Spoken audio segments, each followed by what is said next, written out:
Hello, welcome. I want to take a moment and welcome you back to our series of lessons we're calling Hope Guitar Institute.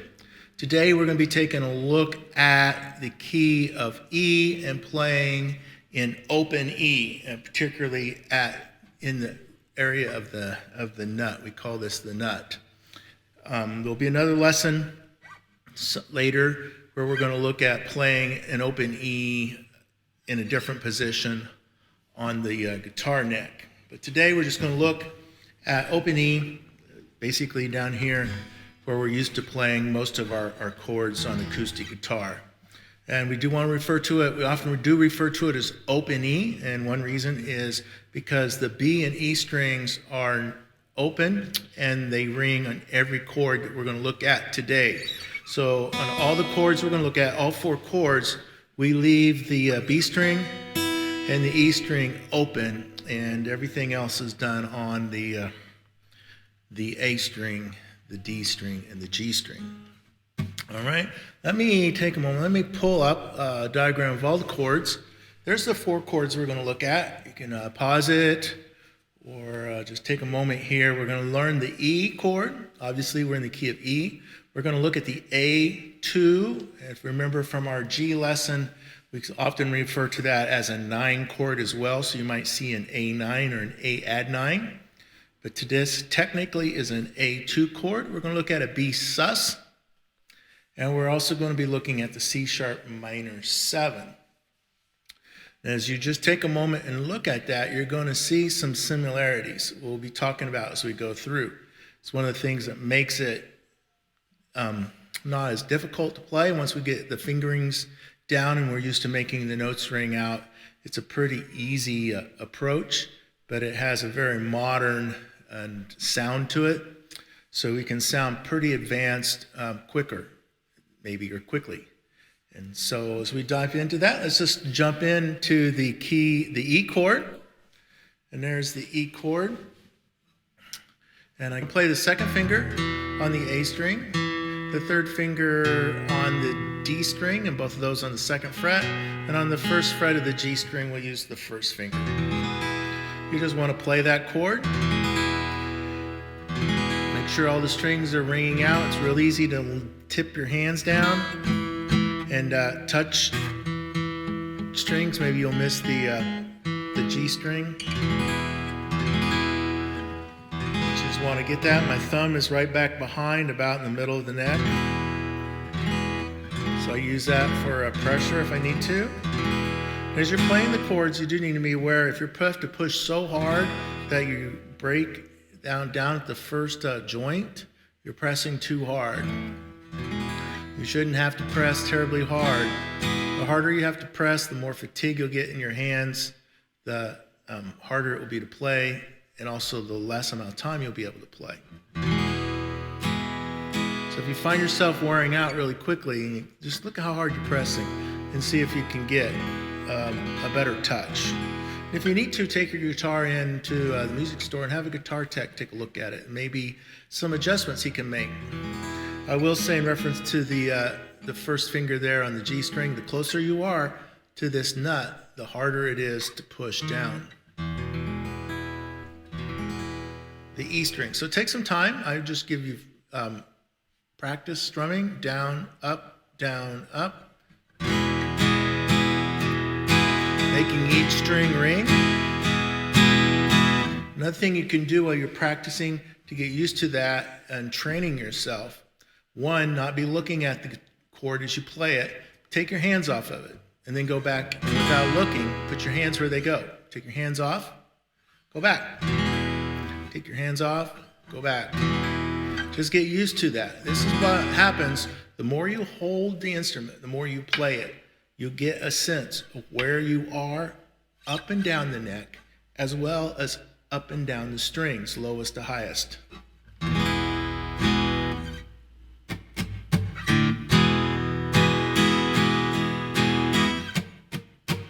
3, 4, back. 1, 2, 3, 4, 1. So this is something you could do just to practice getting a handle on the E chord. 1, 2, 3, 4. And so on and so on. All right? And the next thing we want to take a look at then is the A2 chord. We had that diagram up a minute ago. As you can see, there's only 2 fingers down. We're going to take the 3rd and 4th finger, put them on the 2nd fret of the D and G strings. And if we just kind of go back to that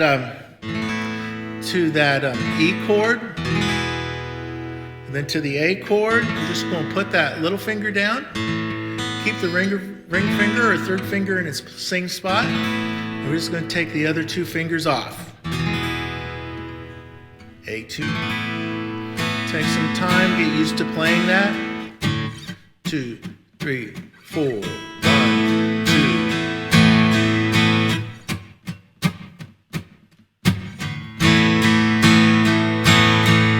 Kind of used to that, and then you want to maybe work on going from the E to the A. Again, it's not so hard. A,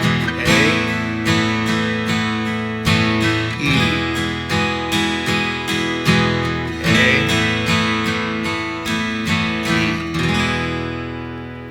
E. All right, so you can be working on that a little bit so you get used to going back and forth between those 2 chords. Now, before we dive into the next 2 chords, we're just going to take this A2 shape. We're just going to take this A2 shape. We're not going to play the E and the A string. We just want to stay off the lowest 2 strings. And this is just an exercise to get us ready for the next 2 chords. If you remember from the diagrams we looked at the beginning, there's these the last 3 chords are really similar. We're going to take this A2 chord. We're just going to play the high 4 strings, and we're just going to move up and down the neck 2 frets at a time. Up 2, 1, 2, 3, 4, up 2 frets, 2, 3, up 2 frets, 2, 3, 4, down, 1, 2, 3, up, 2,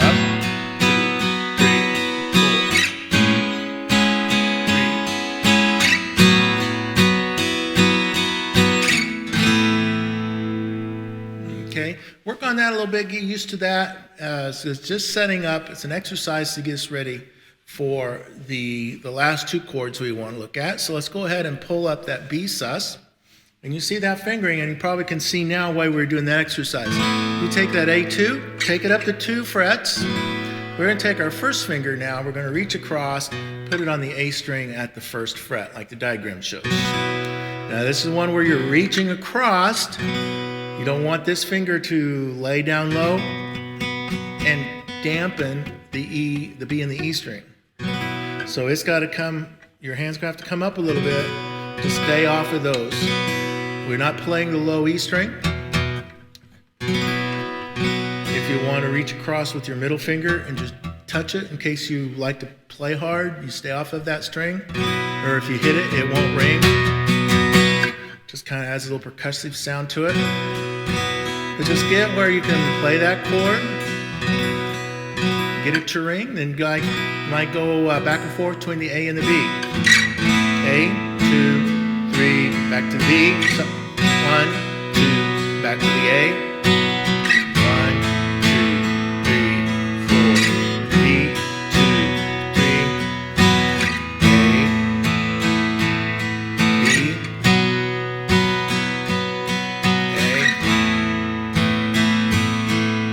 Another thing you might want to get used to is going from the B sus to the E. 2, 3, 4. 2, 3 to the A. A, 2, 3, 4. B sus. 2, 3, E, 4. 1, 2, 3. So the B sus to an E, we are used to hearing that chord progression. It's kind of, we call them cadences. It's kind of like the ends, and so we will almost always hear that relationship when we get to ends of phrases or into songs. So you want to be able to go from the B sus to the E pretty comfortably without looking. So that's another one you'll want to work on. Okay, so that's the A2.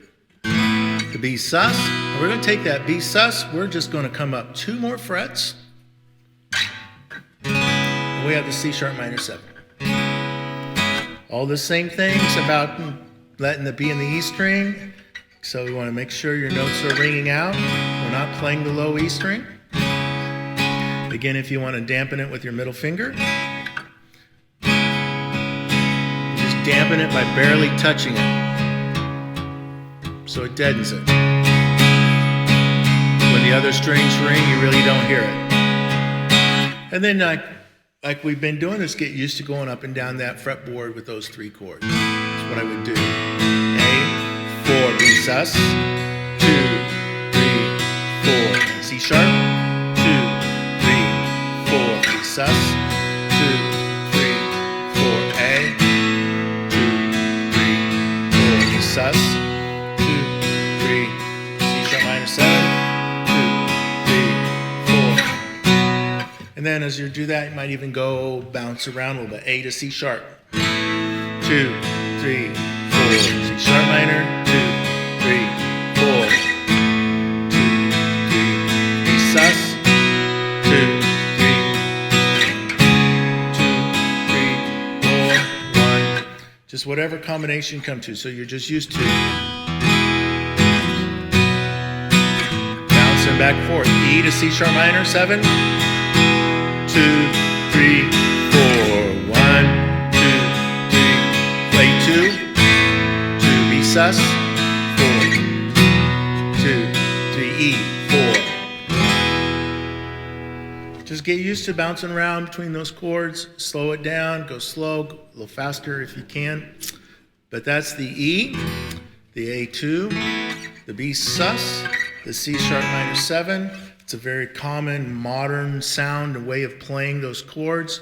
You can take almost any song, get it in the key of E, and you can figure out how those chords would work in that song. You can play just about any song. All right, and so that's the key of E.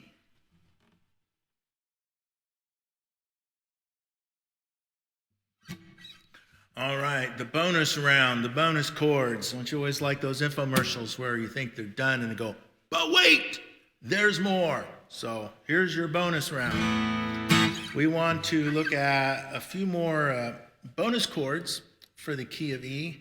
And there's one chord I'm just going to show you here in a little bit, just for the purpose of letting you know about it and give you a real challenge. But we're going to take a look at these chords, or chord shapes, for the bonus round.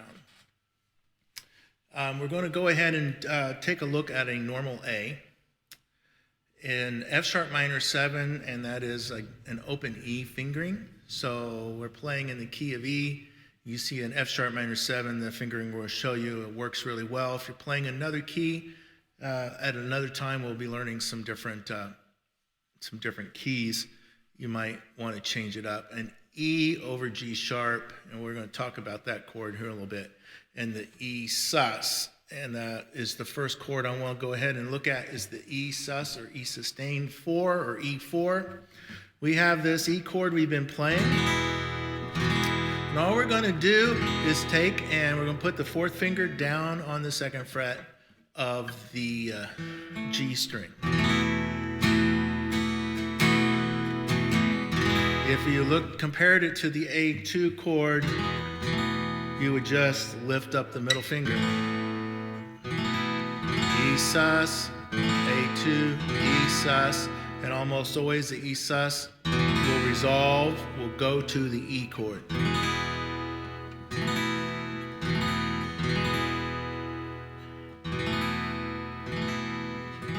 So that's an easy one. You might be playing along, playing an A chord to end a phrase or a song. It's kind of, in the old hymns, it's kind of like that amen chord. Amen.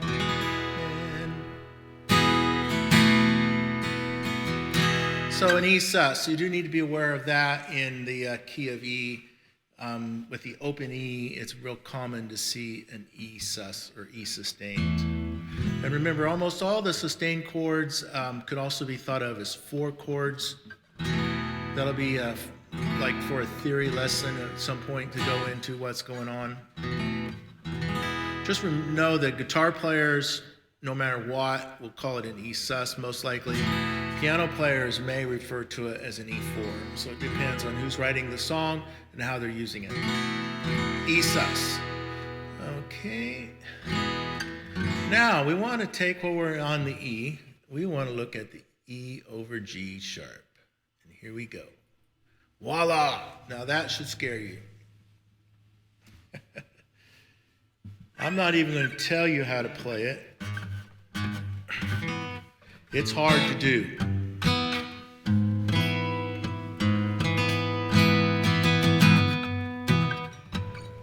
Almost always have to get to it from another chord. You will see it.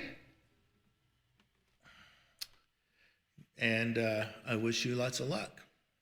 It is a killer chord. So, what can we do about that chord? We can do this. How about if we don't play an E over G sharp, but we play an E2 over G sharp? Now that isn't bad. Remember we had our A down here? We came up here to our B sus. We're just going to take our railroad track fingers on our D and our G string. We're going to take our middle finger and we're going to reach up there on the 4th fret as well. Dampen the A string.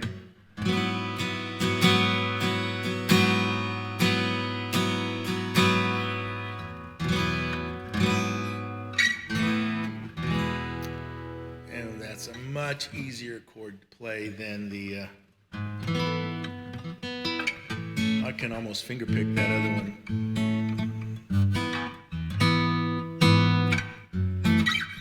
So yeah, that's a killer. The E over G sharp is really killer. Your guitar has to be at the right angle.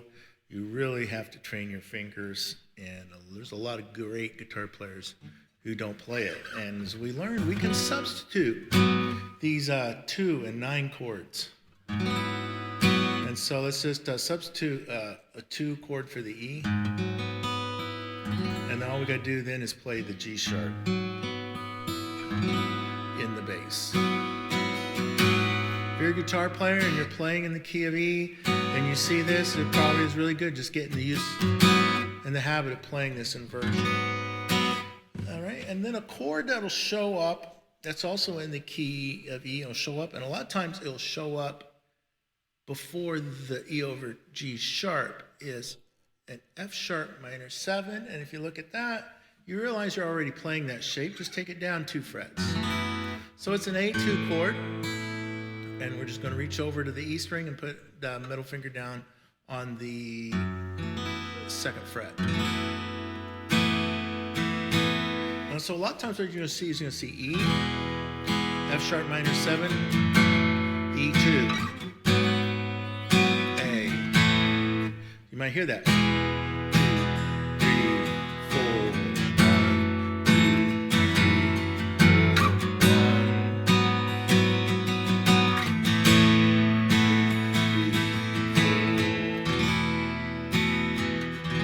4. So those are the bonus chords. That's no, they're not all of them. I do have one more bonus chord. I did pull up the A chord. So let's just pull up that A chord. You can see it's like the A2. We are going to have to use a little different fingering. I just want you to be aware of it. You can practice it. So you can tell A2, A. It's not as interesting sounding. I do want you to kind of be aware of that A chord, because sometimes you might be playing and you go, that A2, A9, just kind of clashing. Try the A chord and see what happens. Kind of more of that cowboy sound. Again, it's in the key of E. It's for a theory lesson.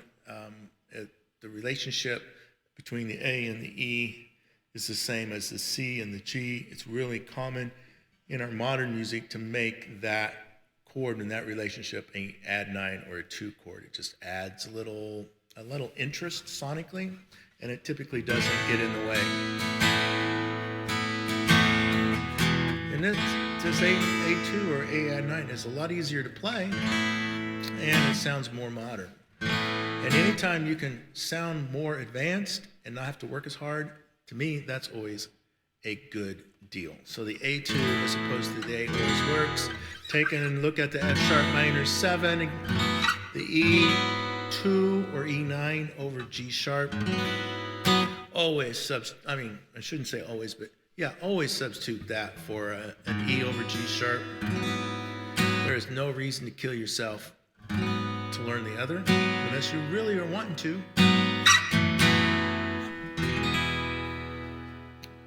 And I do thank you for your time. There's no more. That's the end of the deal. And you all have a good day.